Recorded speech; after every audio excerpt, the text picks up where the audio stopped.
할렐루야.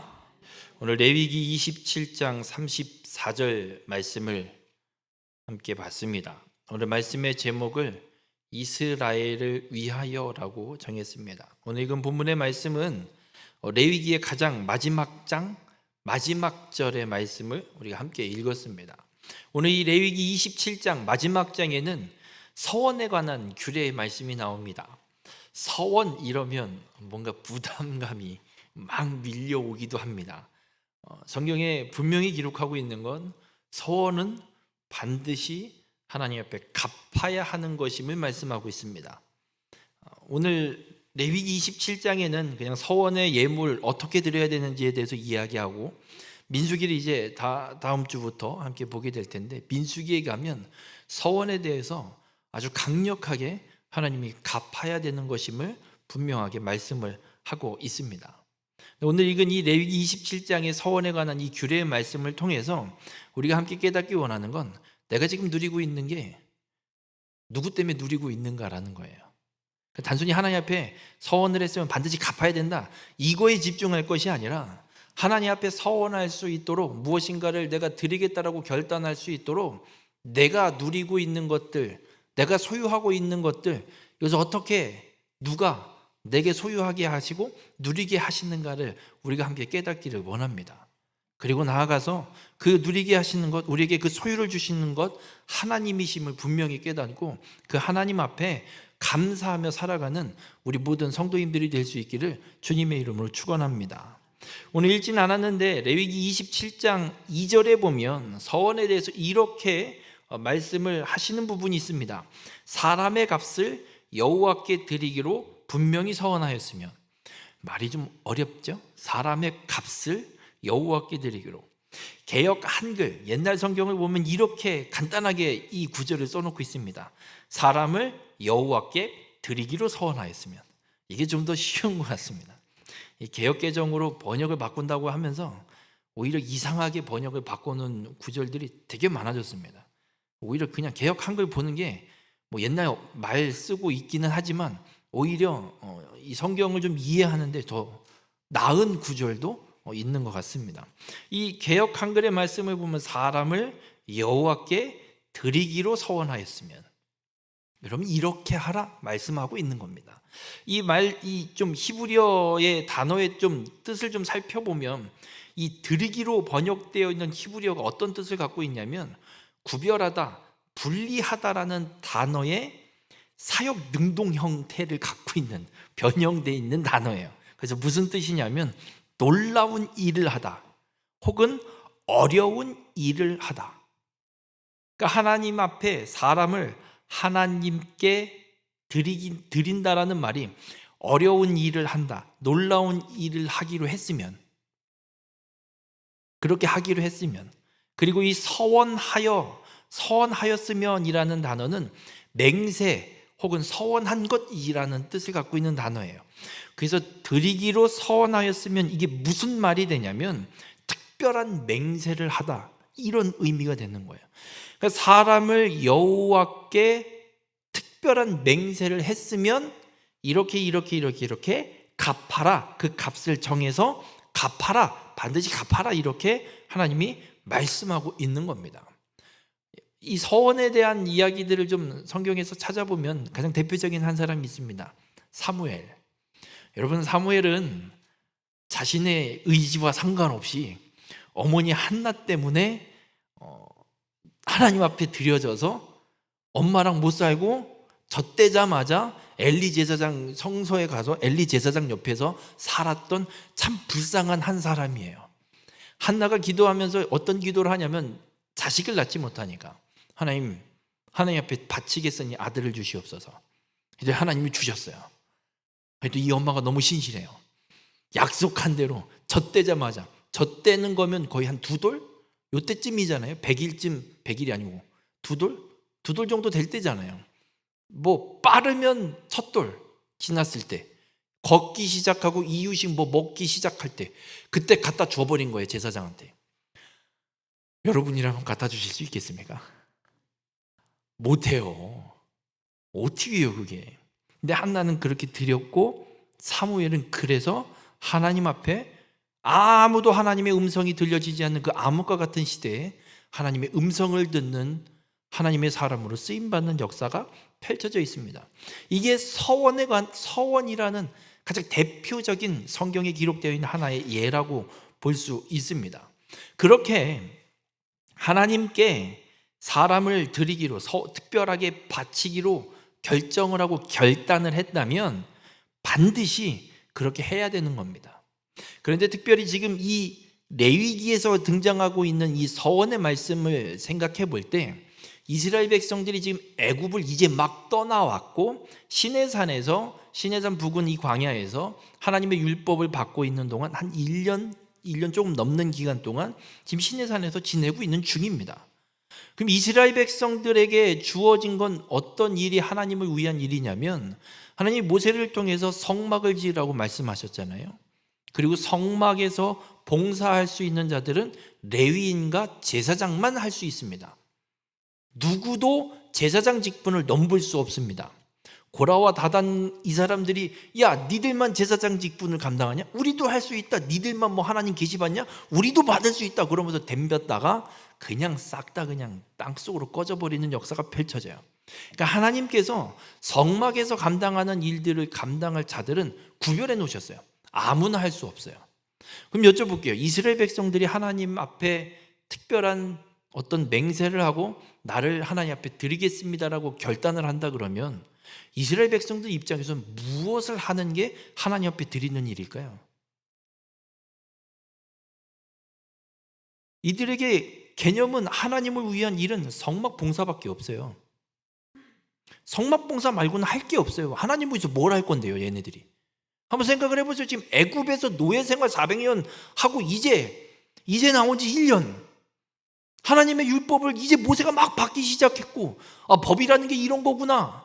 하나님의 백성으로 살아가려면 이 말씀을 이 계명들을 지켜야 되는 게 하나님의 백성이구나를 이제 막 듣기 시작했고, 성막 하나 딱 져놓고 있어요. 그럼 이런 사람들이 하나님을 위해 내 삶을 드리리다 한다 그러면 할 수 있는 건 성막 봉사밖에 없어요. 근데 성막 봉사는 레위인들만 할 수 있어요. 못해요. 그럼 이건 도대체 뭘 하라는 거예요 지금? 한나도 사무엘을 드릴 때, 서원할 때 어떻게 서원했어요? 제사장에게 갖다 주잖아요. 하나님을 위해서 드린다고 했으니까 제사장에게 갖다 줘버리잖아요. 그러니까 그 자리에서 그 역할을 감당할 수 있는 거라고요.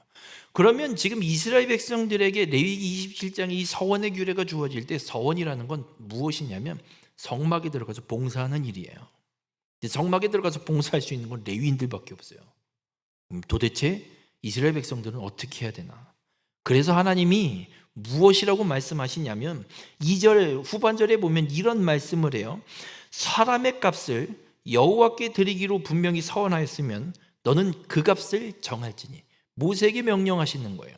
누군가가 자신을 하나님 앞에 드리기로 결단하고 서원하면 레위인들만 성막 봉사할 수 있잖아요. 이스라엘 백성들이 레위 지파 사람이 결단하면 들어가도 하면 되지만 레위 지파 사람이 아니면 함부로 들어갈 수도 없고 어떻게 할 수도 없는 상황. 그렇다면 값을 매겨서 그 값으로 드림으로, 그 값을 헌물로 드림으로 서원을 갚은 것으로 치겠다라고 하나님이 말씀하고 있는 거예요.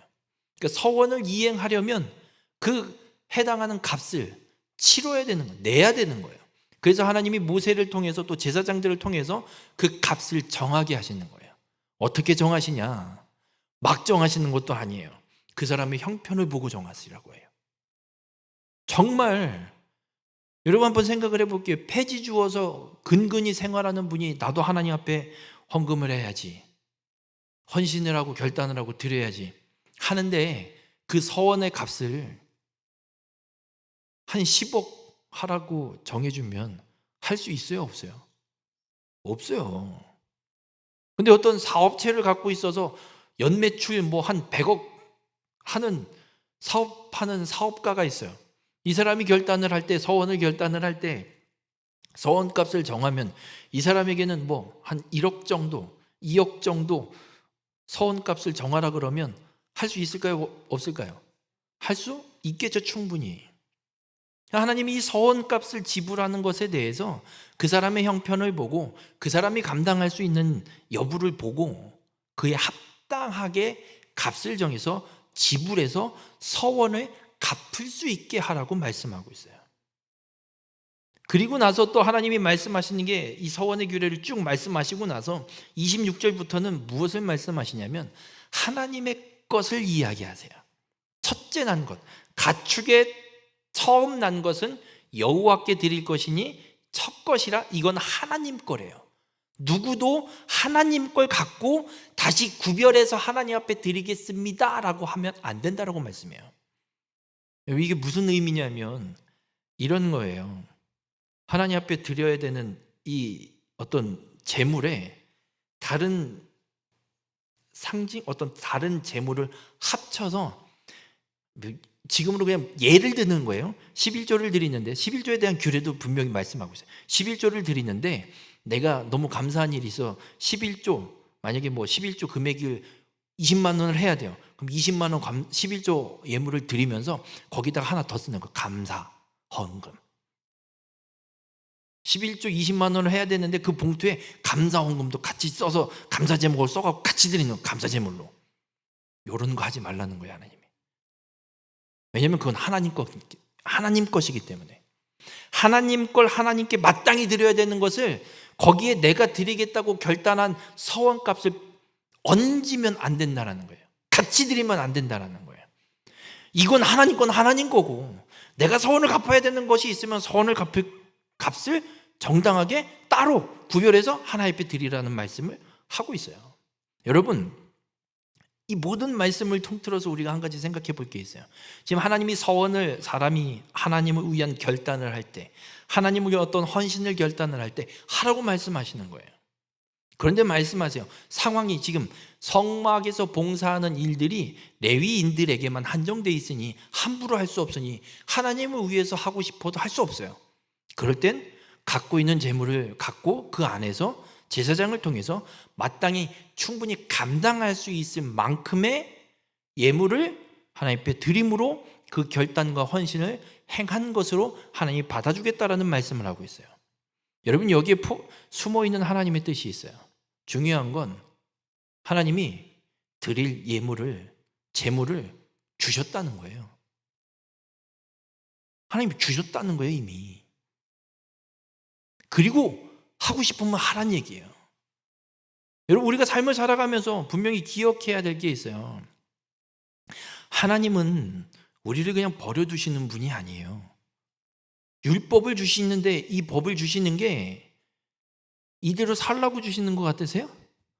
여쭤볼게요. 여러분, 성경에 기록된 율법, 구약에 기록된 율법대로 사실 수 있으세요? 조항이 600개가 넘어요. 600개 다 지키고 하지 말라는 거 안 하고 하라는 거 다 하면서 사실 수 있겠냐고요. 다 집어던지고 예수님이 말씀해요. 원수를 사랑하라. 오른뺨을 대면 왼뺨을 돌려주고 겉옷을 벗어달라면 속옷까지 벗어주고 오리를 가자면 십리를 가져라. 하실 수 있으세요? 전 못하겠어요. 이 오른뺨을 때리는데 어떻게 왼뺨을 돌려줘? 네가 뭔데 날 때리냐고. 이게 어디서 누구를 너만 잘났냐? 나는 뭐 성깔 없는 줄 아냐? 이러고 대항하면 대항했지 어떻게 오른밤 맞았다고 야 이쪽도 때리고 분 풀어. 못하겠어요. 저는. 율법을 우리가 지킬 수 있을 거라고 생각하세요? 못 지켜요. 하나님 왜 율법을 주셨을까요? 율법을 통해서 우리가 얼마나 죄인인가를 깨달으라고 하나님 율법을 주시는 거예요. 이걸 지킨다. 못 지켜요. 600개 어떻게. 하나님은 분명히 이 율법을 통해서 우리가 얼마나 씻을 수 없는 죄를 갖고 있는 죄인인가를 분명히 깨닫게 하시는 거예요.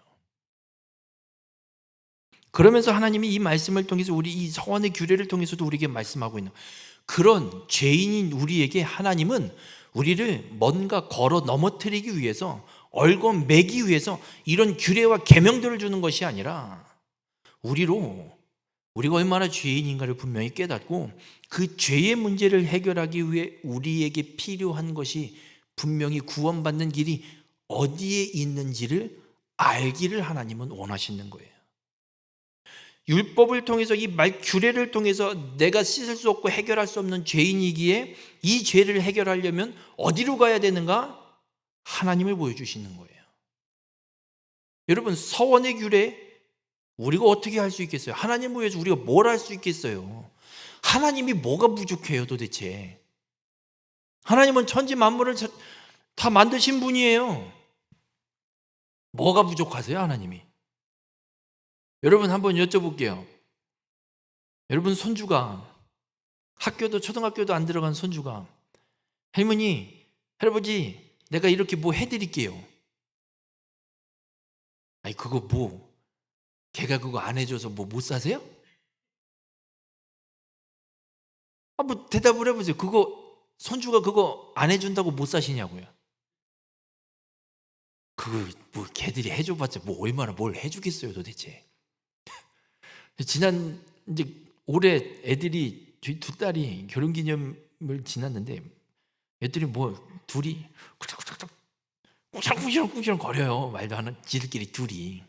그러더니 뭐 그날 됐는데 지들 둘이서 엄마 아빠 결혼을 축하해요 그러면서 결혼기념일을 축하해요 그러면서 뭘 갖고 와요.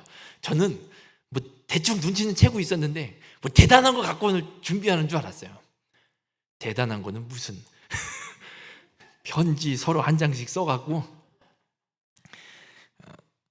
엄마 아빠에게 필요한 게 아니라 지들 생각에 이거 엄마 아빠 주면 좋겠다. 근데 준 게 뭔 줄 아세요? 연필이에요.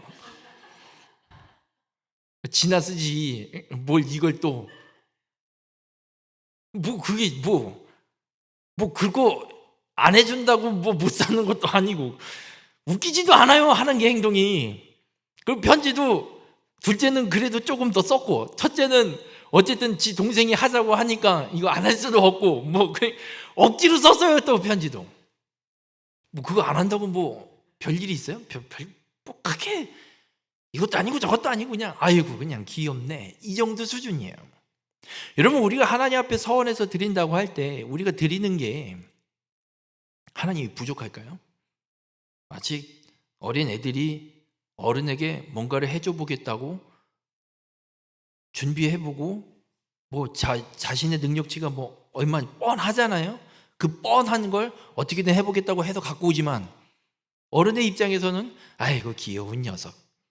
하지만 이게 아무것도 필요하지 않은 뭐 크게 영향이 끼치지 않는 이런 정도의 수준밖에 되지 않아요. 우리가 하나님 앞에 서원해서 드린다고 할 때도 그런 수준밖에 안 돼요. 그럼 한번 생각을 해볼게요. 이 손주가 됐든 저희 두 딸이 됐든 엄마 아빠 결혼기념이라고 뭘 준비하겠다고 뭘 샀어요. 산 게 누구 돈으로 샀겠어요 그게? 지들 돈이에요? 지들 돈이냐고요 그게. 엄마 아빠가 준 돈 갖고 했거나 뭐 할아버지 할머니가 용돈 준 걸로 했거나 하여튼 지들 돈이 아니에요. 지들이 뭔가 벌어서 뭔가를 생산해내서 산 게 아니라 누군가의 돈을 빌어서 산 거예요. 우리도 똑같다는 얘기예요. 하나님 앞에 서원을 갚을 때 우리가 서원을 갚는 것이 우리가 가져서 우리가 갖고 있어서 우리가 뭔가를 쟁취해서 우리가 뭔가를 성취해내서 이걸 하나님 앞에 드리는 거라고 생각하는 건 착각이에요. 하나님이 우리로 이 땅에서의 삶을 영위해 나갈 수 있도록 주신 것들을 그걸 하나님 앞에 다시 돌려드리는 것밖에 되지 않는다는 얘기예요. 하나님은 이 서원의 규례를 통해서 우리에게 말씀하고 계신 거예요. 이 땅의 삶을 살아가는 가운데 우리에게 필요한 것, 우리가 지금 누리고 있는 것 누가 주신 것이냐? 하나님이 주신 것이다. 하나님이 주신 것 갖고 하나님 앞에 돌려드리는 것이기에 우리가 서원을 결단하고 그 서원을 갚을 때는 내 것이 아니라 하나님의 것이고 하나님이 주신 것임을 믿고 인정하고 그것을 온전히 하나님 앞에 돌려드리는 것이기 때문에 마땅히 누가 봐도 이건 하나님의 것으로 하나님이 구별해 놓은 것 이것에 얹어드릴 것이 아니라 마땅히 치러야 될 값을 치러서 하나님 앞에 온전히 돌려드리는 삶을 살아가고 이 서원의 규례를 하나님이 우리에게 주시고 있습니다. 그러면서 오늘 읽은 본문에 보면 하나님이 이런 규례들, 서원의 규례를 주시는 이유, 목적, 그리고 넓게는 레위기에 기록되어 있는 이 규례의 율법들, 이 말씀들을 주신 목적을 한 가지 말씀하세요. 그게 무엇이냐면 이스라엘 자손을 위하여 모세에게 명령하신 계명이다. 그러니까 이스라엘 자손을 위해 모세를 통해서 하나님이 명령하신 거라는 거예요. 이 위하여라는 단어가 히브리어로 엘이라는 단어예요. 근데 이 엘이라는 단어가 임마누엘의 엘하고는 다른 단어예요.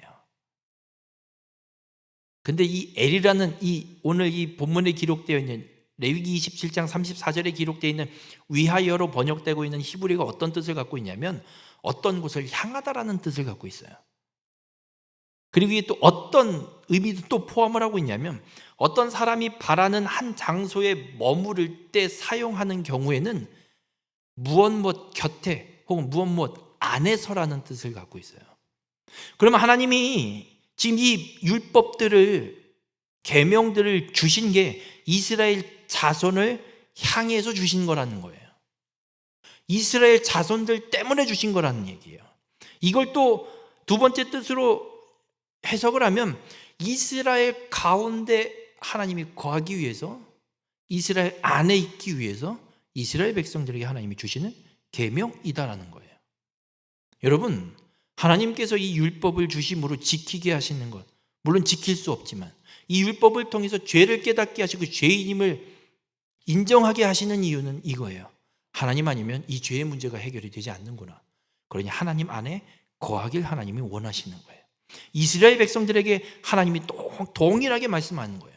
서원의 규례를 특별히 예를 들자면 그 하나님 앞에 결단하고 드리기로 결단했을 때 내가 직접 드릴 수 없다라면 물질로 그 값을 갚음으로 서원을 행해라고 말씀하시는 것, 이미 하나님이 우리에게 주셔서 우리로 하나님이 함께 하시길 원하시고 하나님이 우리 안에 거하시길 원하시고 그래서 우리로 그 계명을 지킴으로 하나님과 함께하는 삶을 살게 하려고 하나님이 지금 이 규례를 주고 계시다는 거예요.